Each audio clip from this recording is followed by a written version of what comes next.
حضرت علی فرمانے لگے میری 5 باتیں یاد کر لو، اور فرمانے لگے اونٹوں پر بیٹھ کر تلاش کرنے نکلو گے تو یہ باتیں تمہیں ملیں گی کہیں بھی نہیں، لے لو ہم سے حاصل کر لو، یہ فیض ہے۔ فرمایا ڈھونڈنے نکلو گے نہ ڈھونڈنے، تمہیں یہ ملیں گی، ڈھونڈنے سے نہیں چیزیں ملیں گی۔ فرمانے لگے 5 باتیں لے لو یار حضرت شیر خدا کی 5 باتیں، آج اس کو سبق کے طور پر رٹا لگا لو، اسے یاد کر لو، دل میں بٹھا لو۔ شیر خدا کی 5 باتیں، علم و حکمت کا نچوڑ، نبی پاک صلی اللہ تعالی علیہ وسلم سے لیا ہوا فیض، وہ حضور کی امت کو بانٹتے ہیں، اپنے سے محبت کرنے والوں کو عطا کرتے ہیں۔ حضرت مولا علی شیر خدا فرمانے لگے 5 باتیں لے لو، تم اونٹوں پر بیٹھ کے نکلو گے تو تھک جاؤ گے، لیکن یہ باتیں تمہیں کہیں نہ ملیں گی۔ حضرت علی باتیں بیان کرتے ہیں، فرماتے ہیں پہلی بات یہ یاد رکھنا، بندے کو امید صرف اپنے رب سے رکھنی چاہیے،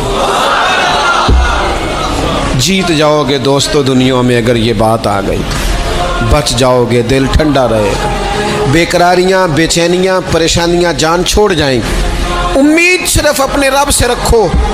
حضرت مولا علی شیر خدا رضی اللہ تعالیٰ عنہ دوسری بات بیان کرتے ہیں، فرماتے ہیں اپنے گناہوں سے ڈرا کرو۔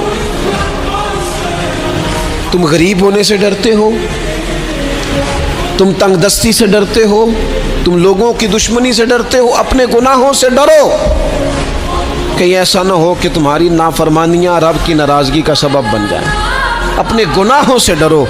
اور تیسرا مولا علی شیر خدا رضی اللہ تعالیٰ عنہ فرماتے ہیں اگر تم جاہل ہو نا، تمہیں پتہ نہیں، تو علم کے بارے میں سوال کرنے سے کبھی نہ شرمانا، پوچھ لینا فائدہ ہوگا، کسی سے بات کر لینا فائدہ ہوگا، کسی سے سیکھ لینا نفع ہو جائے گا، کسی کو مان لینا اپنا استاد، زندگی بھر سمجھدار ہو جاؤ گے، فیض یاب ہو جاؤ گے۔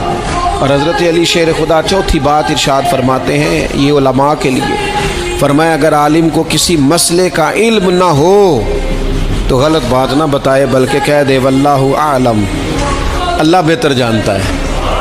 یہ بات یاد رکھیں، جس بات کا پتہ نہ ہو، جس کی خبر نہ ہو، جس پر عبور نہ ہو، اس بات کو آگے بیان نہ کیا جائے اور کبھی بھی غلط بات نہ بتائی جائے۔ یہ حضرت علی شیر خدا ہمیں سبق دیتے ہیں۔ اور 5ویں بات حضرت علی شیر خدا ارشاد فرماتے ہیں یاد رکھنا، ایمان میں صبر کی وہی حیثیت ہے جو جسم میں سر کی حیثیت ہے۔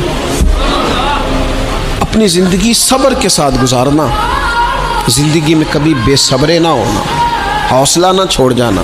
صبر بزدلی نہیں ہوتا، صبر تو اچھی تدبیر کو کہتے ہیں، صبر تو رب کریم کے فیصلے کے انتظار کو کہتے ہیں، صبر تو اللہ کی مدد کے نازل ہونے کے انتظار کو کہتے ہیں۔ فرمایا جو تمہارے جسم میں سر کا مقام ہے وہی ایمان میں صبر کا مقام ہے۔